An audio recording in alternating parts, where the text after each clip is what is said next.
Hello and welcome to the So What podcast, in which political economic analyst JP Landman discusses the issues uppermost in the minds of South Africans.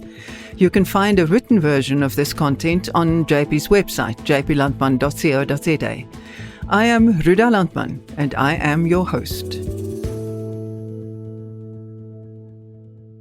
This episode goes with the newsletter dated the 9th of November 2023, which you can find on the website under the title Thoughts After a Visit to China.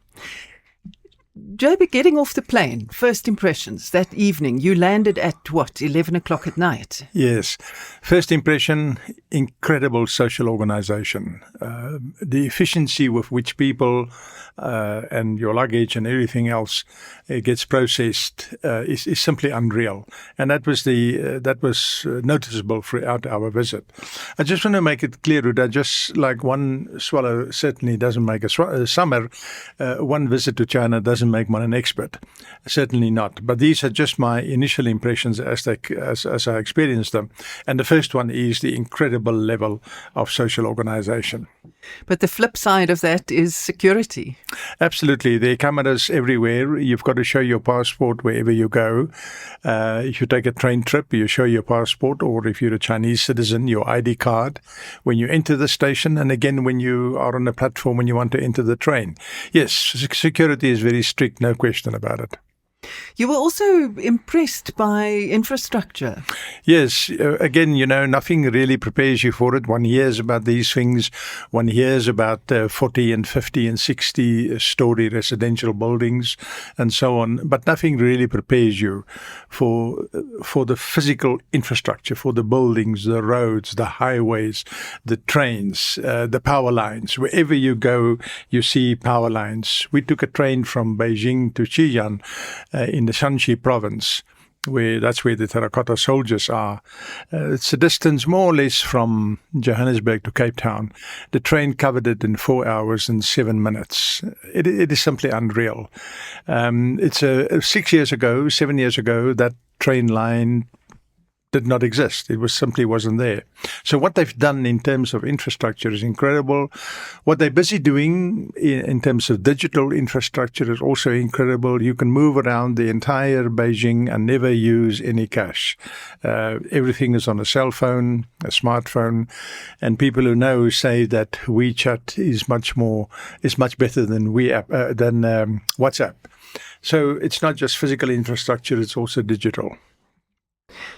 And all of this happened, all of this changed in 40 years. 40 years ago, it looked very different, one would assume.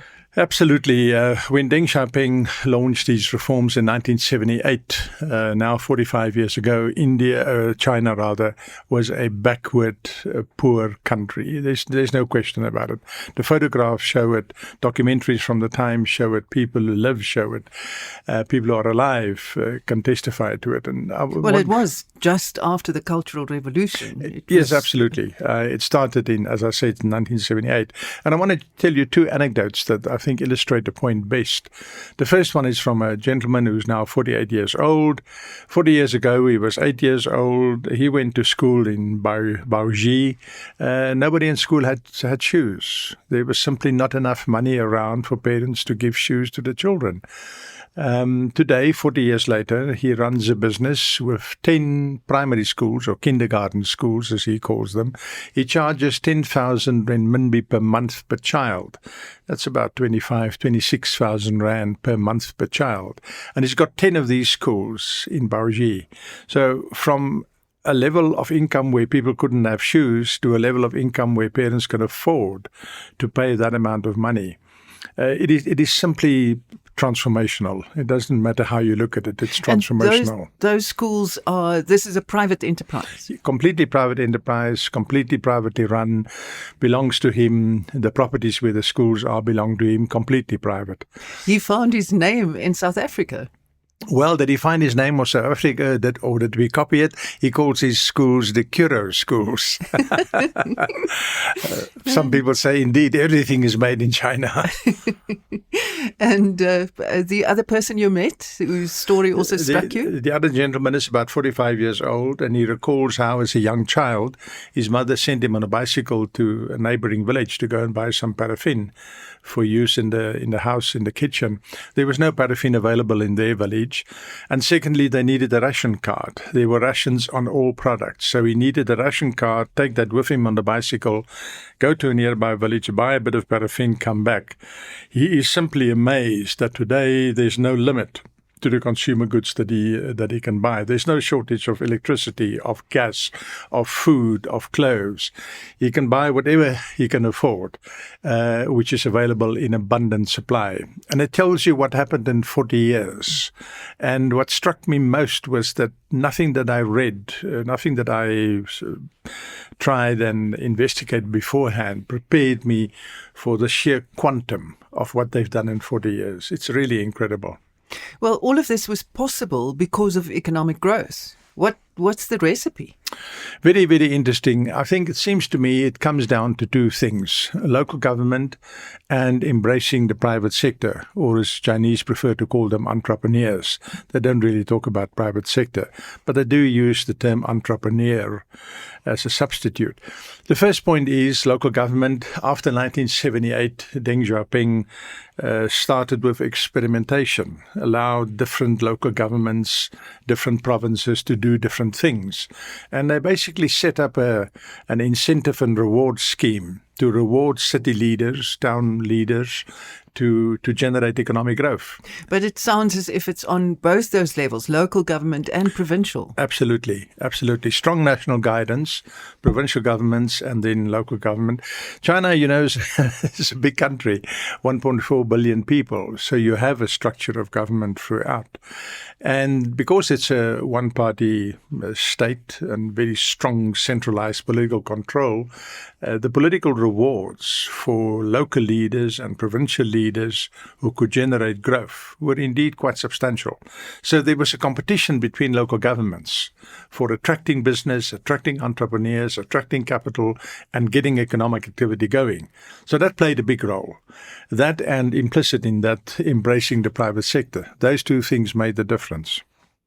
You came across that provincial government that you visited. You said that they were boasting about having business relationships with more than 100 countries in the world. So that province has reached out far beyond its own borders. Oh, absolutely. The Shanxi province, which is more or less in the middle of the country, so it's far to the west of Beijing. So it's not part of the prosperous eastern seaboard of China, not at all. It's in the middle of the country. Yet they have established businesses, and as you've said, they established relationships with businesses in more than 100 countries. For a provincial government to do that, it's quite astonishing. Likewise, we went to a local city, about 3.3 million people, Baoji, which is also in the province of Shanxi. Similar kind of story there. They reached out. They received us very generously, very hospitably, because they want to. They want to have relations. They want to establish commercial ties. The one experience we had throughout was that the businessmen are very, very hungry for business. Back here in South Africa, I've received a couple of emails from people who said, we met you, these are our products. If you find anybody who would like to buy these products, please put us in touch, and so on. They're very aggressive business people. And in Baoji, it sounds as if titanium made all the difference. It's a fascinating story. It is on a river, but it's not a navigable river. It's inland, so there's no ocean, there's no deep harbor nearby. Yet they imported titanium from Mozambique, from Australia, from North America, and they smelted in Baoji. And they built up a titanium industry around that. It's simply incredible. They produce a range of titanium products, and there again, there's a drive to innovate and to move up the value chain. So they're now developing all kinds of products to go into electric motor cars, to go into spacecraft, that sort of thing. They're moving up the value chain. And because you had titanium factories, other industries also followed. There are currently in Baoji 13 motorcar manufacturers manufacturing or assembly complete motor cars, and more than 300 spare part manufacturers for motor cars. It is just big. 3.3 million, that's about half the size of Johannesburg, of the greater Johannesburg? Yeah, probably about half the size, yes. You say that the growth model is changing. What do you mean? China burst onto the world scene as an export-led economy. They manufactured cheap goods at cheap prices and got that out onto the world markets. Over time, of course, they moved up the value chain, and they're now the world's biggest manufacturer of electric motor cars. Tesla's biggest factory for electric vehicles is to be found in China. What is happening now is that they're focusing on three things. They're focusing on health and health services. They're focusing on green energy products. For example, China is the world's biggest solar panel manufacturer. And they're focusing on digital infrastructure and digital products. Call it advanced manufacturing. So they still want to manufacture, but it's much more advanced than just making toys or, the simple products that they started off with. And there's a lot of money going into that. Provincial and local governments and the national government give incentives to companies who innovate, who experiment, who come up with new ideas and new products. So the growth model is switching from just export-led to much more advanced manufacturing. And as I've said, health services as well. The population is also changing. It's growing older. There will be in future, maybe already, fewer people of working age. Did you see whether they are adapting to that? Very much so. We went to the Geely Geely car company in Baoji. They started the factory there in 2016 with 1,000 people. They now have 350 workers in the factory. Yet they produce more than what they produced 7 years ago. Why? Robots. They've installed the whole production line. You almost don't see people. You just see these robots working and arms and legs of robots moving around. Some of those robots they bought on the market. Some they've developed themselves. The price varied from about 2.6 million to 26 million rand per robot. There's no question that they're moving up the technology spectrum. And that's one of the ways in which they want to handle the fact that the demography, as you point out, is changing quite dramatically. This year is the first year that I think that China's population actually was stagnant. And its population now is marginally smaller than India's population, no longer the world's biggest population. And this trend will continue over the next 50 years or so. So the population will over time get smaller. Employing robots and, of course, encouraging more people to urbanize would still be good, big growth drivers for China. But yeah, that's one of the ways in which they're trying to adapt. And they focus on robotics to developing new layers of robots. Oh, yes. After I returned, there was an article in the South China Morning Post with some very interesting statistics indicating that in 2022, 50% of all the robots installed in the world were installed in China. It is, again, just mind-boggling. The same article says that according to some survey done by a Western institute, there are now 8,000 smart factories and robotic factories in China. You know, the scale is just incredible. When they decide to do it, they do it, and they implement. That's really the story that we've had for long now, but certainly in the last 40 years. That actually leads me to my next question. You, as we've said, visited local government and provincial government. Impressions of how the government functions? Well, the first and overwhelming impression is that all government buildings, local, provincial, national, are modern, smart, luxurious, a place where you want to work. We were treated to a staff lunch in the provincial government of Shan Qi. Well, I must tell you, I've never been to a 5-star restaurant with that kind of buffet and that kind of display. And this was on a Wednesday. It was in the middle of the week. And it's the staff canteen. And it's the staff canteen. It's the staff canteen. The municipal buildings are smart. They're imposing. They make our union buildings look quite dilapidated. So, it's just a different visual environment. And I think one of the impacts is that the people working inside those buildings, in a sense, have to live up to the standard of the building. And that brings us to the fact that in China, for more than 3,000 years, people had to write exams before they could become a civil servant. If you wanted to serve in the court of the emperor, you had to pass an entry exam based on Confucian principles. They still have that. Again, after our return, there was a report in the South China Morning Post that this year, now in September, 2.85 million people applied to write the civil service exam for this year. So, 2.85 million people. Yeah, it's a big population, that's true. But it also tells you how many people want to get into civil service and the loops that they have to go through. Apply to write. If you're accepted to write, well, then you can write the exam and you either pass it or fail it. That's how they built a capable state.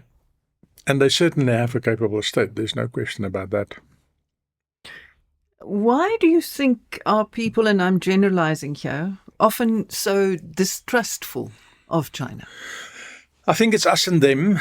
I think it's because they're foreign. The language is very, very different. I mean, if you don't have an interpreter with you all the time, you simply cannot communicate.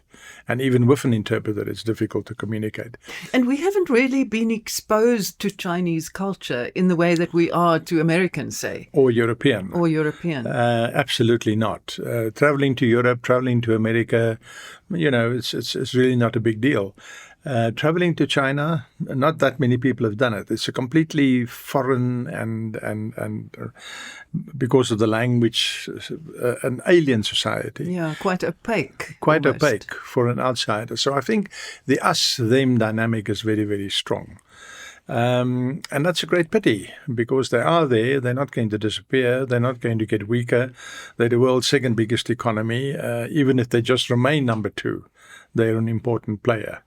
And we have to live with them. May I ask an opinion on the American approach to China?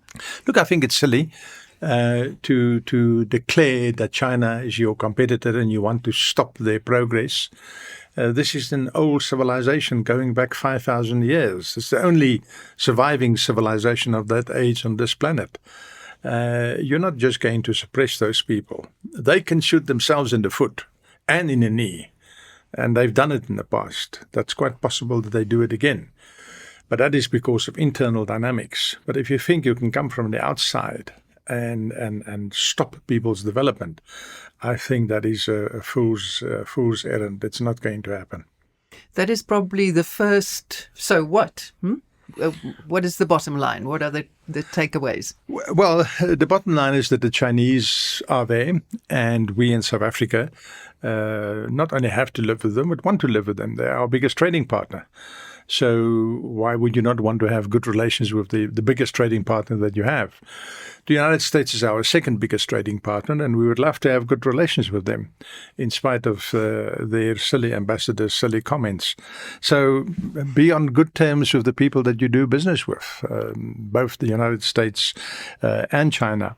I think the second so what is, if we want to build a capable state, and I think all South Africans want to do that, we don't have a capable state. I think we can all agree on that. Just look at the state of many of our local governments.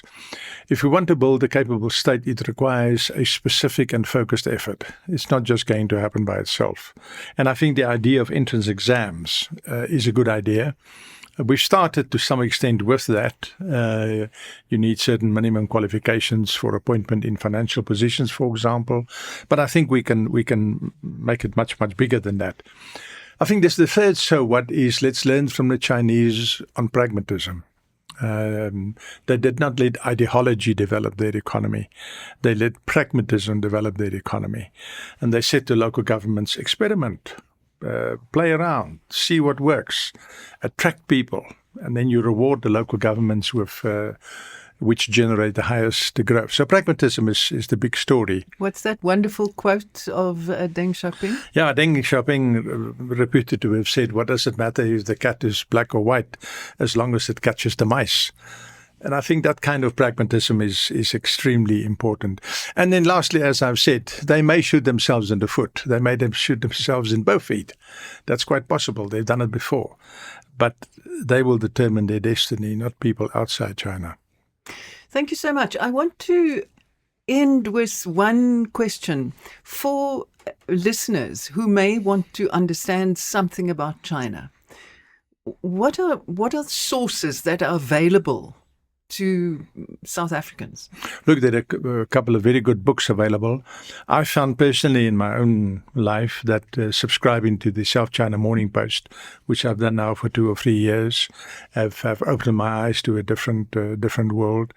That's available online. And that's available online. I read it every day, and it gives you a feel for what's happening in that other part of the world. And there's some really good books. I started my reading journey on China a couple of years ago with Henry Kissinger's book on China. It's as good a starting point as any, and from there you can grow into other literature and learn more. I've also come across very good podcasts. The Economist, for example, does very good podcasts. They have a separate one on China. I think it's called Drum Tower. Yes. Also easy listening and very informative. Yeah, and it just gives one a different perspective, and it introduces you to a world other than the one in which you spend your everyday. Thank you very much. Thank you. Thank you for listening to this episode of the So What podcast. If you like it, please subscribe, rate, and share. This is the last one for 2023. If you haven't already, you might want to listen to the 10 other episodes available. And we'll be back in February 2024. Until then, goodbye.